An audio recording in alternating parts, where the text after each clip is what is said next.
తెలంగాణ సార్వత్రిక ఎన్నికలలో కాంగ్రెస్ పార్టీ అలవికాని హామీలు గుప్పించి అధికారంలోకి వచ్చిందని మాజీ మంత్రి తన్నీరు హరీష్ రావు తీవ్ర స్థాయిలో విమర్శలు గుప్పించారు. జాబ్ గ్యారంటీలు 6 గ్యారంటీలను ఇచ్చి ప్రజలను మభ్యపెట్టి పబ్బం కట్టుకుంటున్నారని ఆయన ధ్వజమెత్తారు. సంగారెడ్డి జిల్లా పటాన్చెరు జీఎంఆర్ ఫంక్షన్ హాల్లో బీఆర్ఎస్ పార్టీ పటాన్చెరు నియోజకవర్గ స్థాయి మెదక్ పార్లమెంట్ ఎన్నికల సన్నాహక సమావేశం నిర్వహించారు. ఈ సమావేశానికి ముఖ్య అతిథిగా హాజరైన రాష్ట్ర మాజీ మంత్రి తన్నీరు హరీష్ రావు ముందుగా ఆటో యూనియన్ నాయకులను కలిసి వారి సమస్యలను అడిగి తెలుసుకున్నారు. అనంతరం జరిగిన సభలో ఆయన మాట్లాడుతూ జీవితం అంటే తీపి చేదు గెలుపు ఓటమిల కలయికని అన్నింటినీ సమానంగా తీసుకుని బీఆర్ఎస్ కార్యకర్తలు ధైర్యం తెచ్చుకోవాలని సూచించారు. బీఆర్ఎస్ అధికారంలో లేదనే చేదు అనుభవం నుంచి కార్యకర్తలు బయటకు రావాలన్నారు. ముందున్న సవాళ్లను ధైర్యంగా ఎదుర్కోవాలన్నారు. కేవలం 1.8% అంటే 4.5 లక్షల ఓట్ల తేడాతోనే ఓడిపోయామని వివరించారు.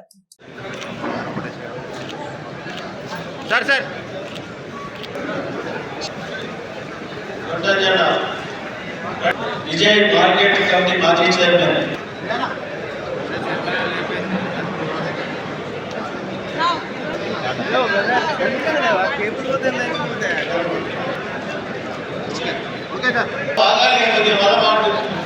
మాట్లాడతాను.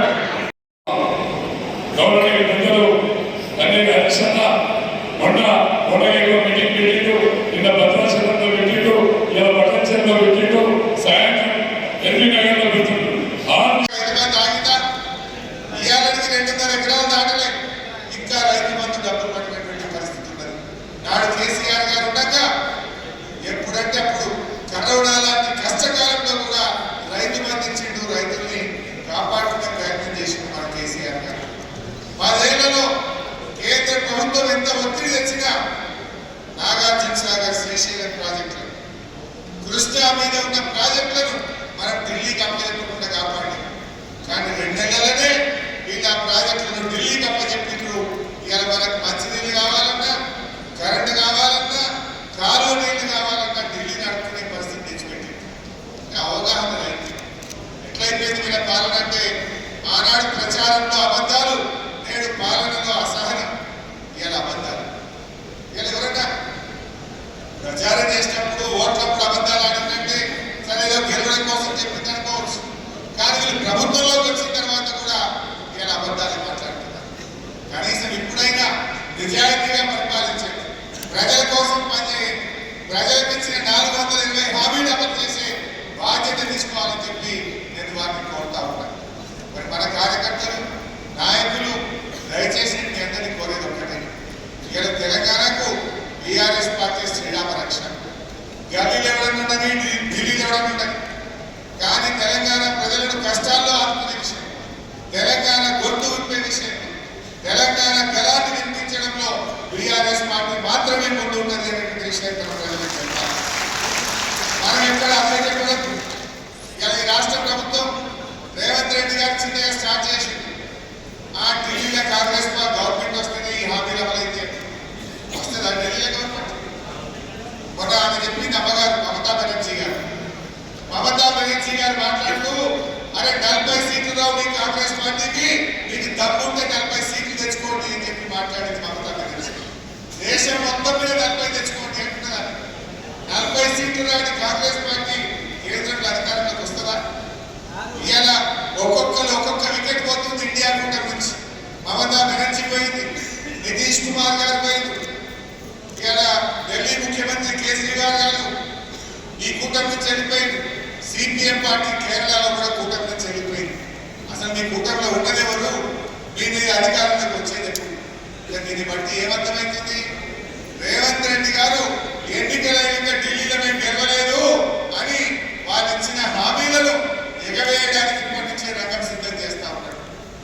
నిజంగానే చిత్తశుద్ధి ఉంటే ఎన్నికల కోడ్ రాకముందే 4000 పెన్షన్ స్టార్ట్ చేయి. నువ్వు ఇచ్చిన మాట ప్రకారంగా 2 లక్షల రుణమాఫీ చేయి. నువ్వు ఇచ్చిన మాట ప్రకారంగా మా అక్క చెల్లెలకు నెలకు 2500 రూపాయలు ఇవి ఇస్తే మేము కూడా శభాష్ అంటాం, మేము కూడా మీకు సపోర్ట్ చేస్తాం. ఇంత మాట చెప్పండి. నీకు నిజాయితీ ఉంటే, చిత్తశుద్ధి ఉంటే, నేను గొంతమ్మ కోరలేదు, నువ్వు చెప్పిన దాన్ని చేయమంటున్నావు. నువ్వు డిసెంబర్ 9 2 లక్షల రుణమాఫీ చేస్తాడు, పార్లమెంట్ ఎన్నికల్లో చెయ్యి, నేను తప్పకుండా హర్షిస్తాం, సహకరిస్తాం. నువ్వు అన్నావు డిసెంబర్లో 4000 పెన్షన్ ఇస్తాను, దయచేసి మా అవ్వ తాతలకు నీకు సహకారం అందిస్తాం. ఇచ్చిన మాట నిలబెట్టుకుంటాం. ప్రజలు కూడా మనమేమి రిజెక్ట్ చేయలేదు. మనం ఎక్కడ పోయినాం 1.8% ఓట్లతో మాత్రమే మనం ఓడిపోయాం. 39 మంది ఎమ్మెల్యేలు గెలిచాం. కేవలం 4.5 లక్షల ఓట్ల తేడాతో మన ప్రభుత్వాన్ని కోల్పోయింది. ప్రజల్లో కూడా మన మీద నమ్మకం ఉంది. చాలా కొద్ది స్వల్ప తేడాతో మన ప్రభుత్వాన్ని కోల్పోయింది. సరే, దురదృష్టవశాత్తు మన తెలంగాణలో సామెత ఉంటుంది, నిజం గడప దాటక ముందే అబద్ధం ఊరంతా చుట్టేస్తారు. కానీ కాంగ్రెస్ వాళ్ళు చేసిన గ్లోబల్స్ ప్రచారం, దుష్ప్రచారం వల్ల మొత్తం కూడా రాజ్యమైనటువంటి పరిస్థితి ఉంది. మనం అడిగిన ఉదాహరణ చిన్న ఉదాహరణ చెప్తే అసెంబ్లీలో పడుతున్నాం. మన కేసీఆర్ గారు 125 అడుగుల అంబేద్కర్ విగ్రహం కట్టిండు, బ్రహ్మాండంగా సెక్రటరియట్ కట్టిండు, కాళేశ్వరం ప్రాజెక్టు కట్టిండు, అట్లనే ప్రగతి భవన్ కూడా కట్టిండు. ఏమని మాట్లాడింది కాంగ్రెస్ వాళ్ళు? ఎవరో మాట్లాడిన చోటా గల్లీ నాయకులు కాదు. ఈ రాష్ట్రానికి పిసిసి అధ్యక్షుడిగా ఉన్న ఉత్తమ్ కుమార్ రెడ్డి గారే మాట్లాడినారు. ఏ ప్రగతి భవన్లు ఉన్నాయా, 50 బెడ్రూమ్లు ఉన్నాయట, స్విమ్మింగ్ పూల్ ఉన్నదట, ఇంకేందో ఉన్నదట అని మాట్లాడారు. అదంతా సోషల్ మీడియాలో ప్రచారం. కొంతమంది నిజమేమో అనుకున్నారు. ఇప్పుడు అది ఎవరుంటుందా ప్రగతి భవన్లో?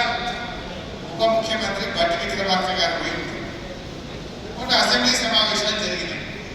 నేను అడిగిన బట్టి గారు, మొన్న మీరు ప్రతిపక్షంలో ఉన్నప్పుడు 150 రూములు ఉన్నాయంటే, స్విమ్మింగ్ పూల్ అంటే ఇంకేందో అంటుంది కదా బట్టి గారు, నువ్వే ఉంటున్నావు అట్లా ఎన్ని రూములు ఉన్నాయి ఇప్పుడు చెప్పవా ప్రజలకు? నేను అసెంబ్లీకి అడుగుతున్నాను. ద్వారా లేస్తే ఒకటిగా తలకాయ కిందేసుకుంటూ అవుతుంది.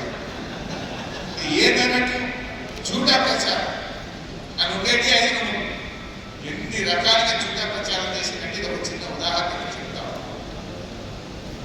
ఎన్నికల్లో రకరకాల హామీలు ఇచ్చారు. ఏమైంది అని మనం మాట్లాడితే ఏమంటున్నారు? అరే మీరు తొందరపడబడతలేదు, ఇప్పుడే అడుగుతారా? ఏం తొందరపడతలేం, డేట్ ఇచ్చిందే మీరు కదా, మనం ఇచ్చినామా డేట్?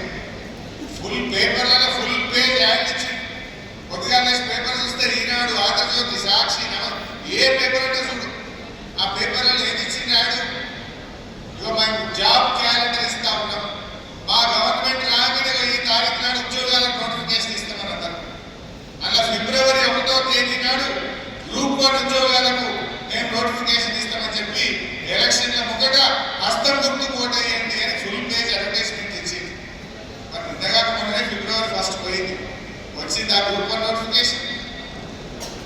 ఏమిచ్చింది? మీరే చెప్పిండ్రు, ఇక మీరు ఎవరు కరెంటు బిల్లులు కట్టద్దు. స్వయంగా ఎవరు చెప్పిండ్రు? రేవంత్ రెడ్డి గారే చెప్పిండ్రు, మీరెవరు కరెంటు బిల్లులు కట్టద్దు, డిసెంబర్ నెల నుంచి మీ కరెంటు బిల్లులు సోనియా గాంధీ కట్టదని చెప్పింది. డిసెంబర్ పోయి జనవరి వచ్చాయి, జనవరి పోయి ఫిబ్రవరి వచ్చాయి. ఎవరు పంపాలి కరెంటు బిల్లులు? సోనియా గాంధీ పంపదామా, రేవంత్ రెడ్డి పంపదామా? ఆయన కూడా కోమటిరెడ్డి వెంకటరెడ్డి గారు మంత్రి గారు, ఆయన ఏంటంటే స్పీచ్లు ఎట్లా చెప్పిందంటే డిసెంబర్ కాదు నవంబర్ నవంబర్ బిల్లు కూడా కట్టకూడదు, నేనే కట్టా. ఎవరైనా మిమ్మల్ని కరెంట్ బిల్లులు అడిగితే కోమటిరెడ్డి వెంకటరెడ్డి చెప్పిందని చెప్పుకుంటుంది, బిల్లులు కట్టకూడదు అని మాట్లాడినారు. మన కార్యకర్తలు పార్లమెంట్ ఎన్నికల్లో మనం ప్రజలకు సంతాయించాలి. ఈ పెన్షన్దారులు నేనే 44 లక్షలు, ఇక జనవరిలో పెన్షన్ ఎక్కొట్టిండ్రు, 4,000 మోసం చేసిండ్రు అని అవ్వాతాతలకు మనం సంతాయించుకోవాలి. వాళ్ళ కారు గుర్తు ఓటేసినట్టు వాళ్ళందరినీ ఇప్పటి నుంచి మనం తయారు చేసుకోవాలి. నిరుద్యోగ యువతకు ఫిబ్రవరి 1వ తారీఖు నాడు గ్రూప్ 1 నోటిఫికేషన్ ఇస్తామన్నారు, మోసం చేసిండ్రు అని యువతలో చైతన్యం తేవాలి. యువతను మన బీఆర్ఎస్ పార్టీకి ఓటేసుకుంటూ మనం ప్రయత్నం చేసుకోవాలి.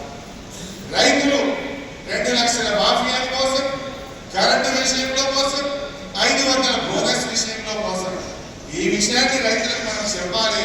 రైతులు ఈ కాంగ్రెస్ మెడలు వచ్చి ఇవి అమలు చేయించాలంటే మెదక్ ఎంపీ మన బీఆర్ఎస్ పార్టీ గెలవాలని చెప్పి మన ప్రజల్లో అవసరం.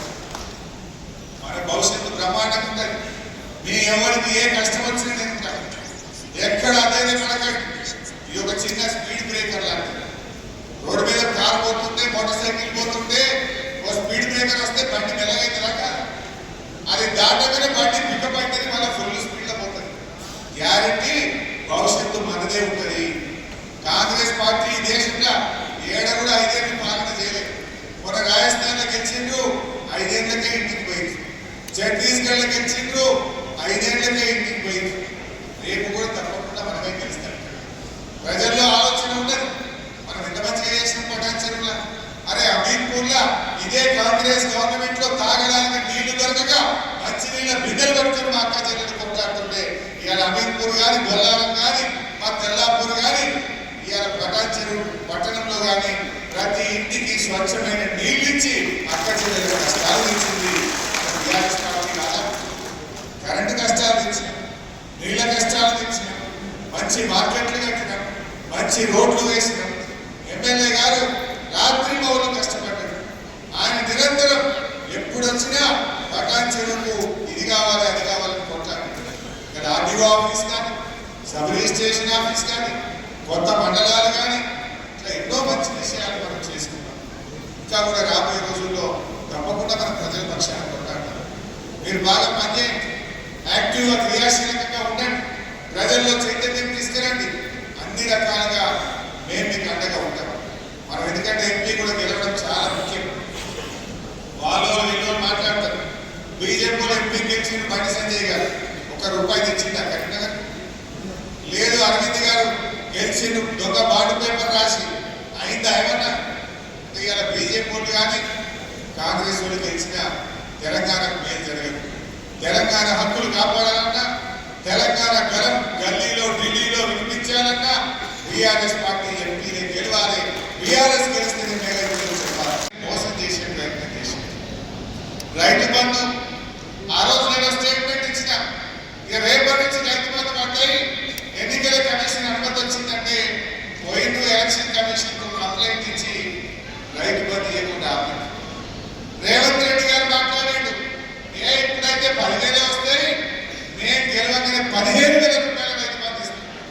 వచ్చినాయా 15,000? వచ్చినాయా? బొల్లారపల్లి వచ్చినాయా? 15,000 కాలే 10,000 కాలే. 10,000 వచ్చినాయా? పోనీ మాట ఇచ్చిండు, ఇలా మాట తప్పి వడ్లు అమ్ముకోకుండ్రి, మేము రాగానే బోనస్ ఇస్తాం, 500 రూపాయలు ఇచ్చి మీ వడ్లు కొట్టాం, ఆగబట్టుకోండి అన్నారు. వచ్చింది కానీ వడ్లు మాత్రం బోనస్ ఇచ్చింది లేదు. ఈ రకంగా ఒక్క హామీ కాదు, ముసలోళ్ళకి చెప్పింది, మీకు అమాయక పెన్షన్ వస్తుంది, 2,000 వస్తుంది బిడ్డ అన్నదాన్ని మీటింగ్లో. ఇక మళ్ళా నెల డిసెంబర్కి వెళ్ళి కాంగ్రెస్ పార్టీ రాగానే 4,000 పెన్షన్ ఇస్తే పోతారు. వచ్చిందా? ఎట్లున్నది కథ అంటే కొట్టడానికి మంది వేస్తే ఉండడానికి ఇష్టమైంది. జనవరి నెలలో 2,000 పెన్షన్ కూడా రాలేదు. పాపం ముసలోళ్ళు ఆగబెడుతున్నారు. జనవరి నెలలో 1వ తారీఖు నుంచి 31వ తారీఖు దాకా 2,000 పెన్షన్ ఇవ్వలేదు. ఆ నెల పెన్షన్ ఎగబెట్టి ఇప్పుడు ఫిబ్రవరిలో ఇస్తున్నారు. అంటే ఒక నెల ఎగబెట్టింటున్నా. జనవరిలో పెన్షన్ డబ్బులు రాలేదు, ఇప్పుడు ఫిబ్రవరిలో కూడా 2 తారీఖు 3 తారీఖు స్టార్ట్ చేసింది. అంటే ఒక నెల ఆసరా పెన్షన్ ఎగ్గొట్టింది కాంగ్రెస్ పార్టీ. 4,000 బాగా దేవుడానికి కానీ ఉన్న పెన్షన్ జనవరి నెలలో ఎగ్గొట్టి ఇవాళ 44 లక్షల మంది అభాగ్యులు, అడ్డాంతులు, వికలాంగులు, ఒంటరి మహిళలు, వృద్ధులకు ఇలా అన్యాయం చేస్తున్నటువంటిది ఇలా కాంగ్రెస్ పార్టీ. ఎన్ని విషయాలు చెప్పాలి అంటే ఇలాంటి చుట్టా మాటలు చెప్పి వాళ్ళు అధికారంలోకి వచ్చారు. 4,000 అంటది, ఉచిత కరెంట్ అంటది, లేదు బోనస్ అంటది, 15,000 రైతు బంధు అంటది, 9వ తారీఖు నాడే 2 లక్షల రుణమాఫీ అంటది. ఒక్కటన్నా అయిందా? అంటే ఇలాంటి దుష్ప్రచారాన్ని కొంతవరకు ప్రజలు నమ్మారు. ఇప్పుడిప్పుడే ప్రజలకు అర్థమైంది. మార్పు మార్పు అని మాట్లాడింది. ఏ మార్పు వచ్చింది? 2 నెలల వచ్చింది మార్పులు. రాగా ఆటో లాగొట్టిన్నారు. పటాచెరువులో చెరవస్తా మీద ఆటో లాగొట్టిన్నారు. ఆటోలు అందరినీ నాగొట్టి అన్న మా జీవితాలు రోడ్డు మీద వచ్చినాయి. ఈ రాష్ట్రంలో 600 లక్షల మంది ఆటో కార్మికులు ఇలా అన్నం లేక, ఇన్స్టాల్మెంట్లు కట్టలేక, కిస్తులు కట్టలేక ఇలా ఆత్మహత్య చేసుకునేటువంటి పరిస్థితి వచ్చింది ప్రభుత్వం వచ్చిన కారణంగా. ఇప్పటికి 12 మంది ఆటో డ్రైవర్లు ఆత్మహత్య చేసుకున్నారు. పాపం ఈ ప్రభుత్వం నుంచి కనీసం ఒక్క మంత్రి కానీ ఒక్క ఎమ్మెల్యే కూడా పోయి ఆటో డ్రైవర్లను పరామర్శించిన పరిస్థితి లేదు. వాళ్ళకి చీమ కుట్టినట్టు లేదు. 12 మంది ఆటో డ్రైవర్లు ఆత్మహత్య చేసుకున్నారు. ప్రగతి భవన్ ముందే పోయి ఆటోను తగలబెట్టి తమ నిరసన చెప్పినా కూడా ఈ ప్రభుత్వానికి కనీసం కదలిక కూడా వస్తున్నటువంటి పరిస్థితి లేదు. ఇలా మీకు తెచ్చిన మార్పు ఏంటంటే 6.5 లక్షల మంది ఆటో డ్రైవర్లను రోడ్ల మీద తెచ్చినారు. వృద్ధులకు జనవరి నెలలో పెన్షన్ ఇవ్వకుండా మీరు మార్పు తీసుకొచ్చినారు. కరెంటు ఆనాడు కేసీఆర్ ఉండగా 24 గంటల కరెంటు వస్తుంది. ఇలా కరెంటు పోతలేదు. రైతులకైతే 16 గంటల కరెంటు కూడా రానటువంటి పరిస్థితి ఉన్నది. 16 గంటల కరెంటే రైతులకు వస్తున్నది. చెప్పేదేమో 24 గంటల కరెంటు రైతులకు వస్తున్నదేమో 16 గంటల కరెంటు వచ్చింది. మళ్ళీ ఇప్పుడు ఇళ్ళల్లో అందరూ ఇన్వర్టర్లు తెచ్చుకుంటున్నారు. ఇక మళ్ళీ జనరేటర్లు మరమ్మతు చేసుకుంటున్నారు. కేసీఆర్ ఉండగా ఇన్వర్టర్లు కన్వర్టర్లు జనరేటర్లు బంద్ అయినాయి. కాంగ్రెస్ వచ్చింది, మళ్ళీ ఇన్వర్టర్లు స్టార్ట్ అవుతుంది, మళ్ళీ జనరేటర్లు స్టార్ట్ అవుతున్నటువంటి పరిస్థితి. ఈ రకంగా మార్పు మీద తెచ్చిందంటే కరెంటు కోతల్లో మార్పు, పెన్షన్ ఎగవేతలో మార్పు, ఆటో కార్మికుల్ని యాగం చేయడంలో మార్పు, రైతు బంధు డబ్బులు ఇలా ఫిబ్రవరి నెల వచ్చిన రైతు బంధు పైసలు ఇవ్వకుండా రైతులు చెప్పకుండా అప్పటి నుంచి చూస్తూ ఉన్నారు. జనరల్గా పట్టాల్సిన ఎప్పుడైనా జోష్ మీద ఉంటారు. ఇక్కడ ఏమైందంటే మన పరిస్థితి ఎట్లయిందంటే పడాన్ చెరువులో ఉగాది పచ్చడి లాగైపోయింది. కొంచెం తీపి కొంచెం చేదు. పటాన్ చెరువు గెలిచినమనే తీపి ఉన్నది. అయ్యో మా ప్రభుత్వం కాకపాయ అనేటువంటి కొంచెం చేదు కూడా ఉన్నది. అంతే కదా. ఉగాది పచ్చడిలో బెల్లం ఉంటుంది, అదేవిధంగా అయితే వేప పువ్వు కూడా ఉంటుంది కొంచెం చేదుగా.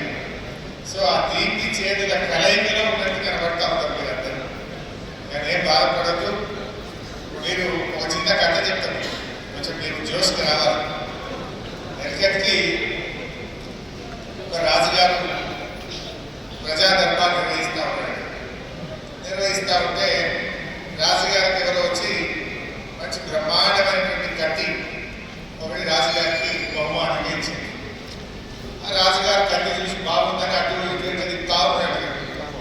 ఆ తిప్పుకుండా ఇటు చూసి అటు చూసి తిప్పేటప్పుడు ఆయన ఎట్లా అంటే ఆ చిటికెళ్ళి అయిపోయింది. రాజుగారు చిటికెళ్ళి అయిపోయింది. పక్కనే మంత్రి గారు ఉండి, ఏ రాజుగారు బాధపడకు, అంతా మన మంచిగా జరిగింది అన్నాడు. రాజుగారికి బాగా కోపం వచ్చింది. ఏం జరిగినేమో మంట బాధపడుతుందేమో మంచిగా కాబట్టి ఇదేమి అనుకొని అంటే రాజుగారు అన్నమాట, ఈ మంత్రి గారిని బంధించలే కారాగారం వేసి బట్టలు ఇచ్చింది. అంటే బట్టలు వచ్చి మంత్రి గారిని తీసుకుపోయి జైలు వేసేసి సరిగా పాపం మంత్రి గారు జైలు. ఈ రాజుగారికి ప్రతి నెల బయటకు పోవడం అలవాటు. ఆయన జంగల్లో కూడా మంచి గెస్ట్ హౌస్ ఉంటుంది. సో బయటకు పోయి రాజుగారు బయటకు పోయి బ్రహ్మాండంగా ఆ రోజంతా బయట పూర్తి చేసుకొని బాగా అలసిపోయి తన గెస్ట్ హౌస్లో జంగల్లో పట్టుకున్నాడు. ఆ అడవిలో చాలా రకరకాల మరి గిరిజన జాతులు కూడా అక్కడ ఉంటాయి. ఆ గిరిజనులు కొంతమంది వాళ్ళ సాంప్రదాయం ప్రకారంగా పౌర్ణమి నాడు మనకు పండగ ఉంటుంది. వాళ్ళ పౌర్ణమి నాడు ఏంటంటే మనిషిని భరిస్తారు. తిరుగుకుంటా ఈ రాజుగారి చూడడం దగ్గర చూసి అని ఎవడో గట్టిగా ఉన్నాడు, మంచిగా ఆజాద్ బాబు లెక్క ఉన్నాడు, ఈయన భరిస్తే అమ్మవారు కూడా మంచిగా వరదిస్తుంది అనుకున్నారో ఏమో ఆయన రాజుగారు పట్టుకొని పోయింది. ఈ రాజుగారు పట్టుకొని పోయిన తర్వాతగా పొద్దున బలి చేస్తుంటే సాయంత్రం మంచిగా ఆయనకు బ్రహ్మాండంగా స్నానం చేయించి అన్ని రకాలుగా తయారు చేసి అన్ని చూస్తూ ఉంటారు. స్నానం చేయించి మంచిగా రాజుగారు తయారు చేసి వాళ్ళకు ఆచారం ఉంటుంది. ఆ బలిచ్చే వ్యక్తికి ఎలాంటి అంగవైకల్యం ఉండదు. కాళ్ళు చేతులు అన్ని బందోబస్తు కరెక్ట్ ఉండాలి. అన్ని చూసేటప్పుడు కానీ చిట్కనే లేదు. అదే చూసి చిట్కనే లేదు, ఇక పనికిరాడని తీసుకుంటాడు. రాజుగారు ఇక మెల్లగా బయలుదేరి రాజ్యానికి పోక అనుకున్నాడు. అదే ఆ మంత్రి గారు కరెక్టే చెప్పాడు, నేను అనవసరంగా ఆయన జైల్లో పెట్టినా, నిజంగా ఇది నా మంచిగా జరిగింది, ఇలా చిట్కనే ఉంటే నేను బలైపోతుంది కదా అనుకున్నాడు. అనుకొని రాజ్యానికి పోయిన తర్వాత తెల్లారి దర్బార్ పెట్టి మంత్రి గారు పడతారండి అన్నాడు. ఆ మంత్రి గారు భయపడ్డాడు పాపం.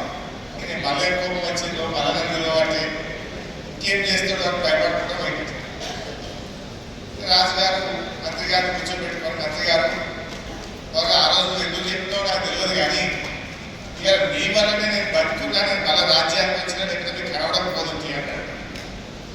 ఏమైంది అనుకొని అడిగినాడు. అడిగితే ఇట్లా అయింది జంగాలి అని చెప్పి నీకు క్షమాపణ అడుగుతున్నా, నువ్వు ఇవాళ నుంచి నువ్వే మా మంత్రివి, ఏది ఏమైనా నువ్వెందుకు చెప్పినావు అట్లా అని రాజుగారు అడిగినాడు. అడిగితే రాజుగారు అది నాకు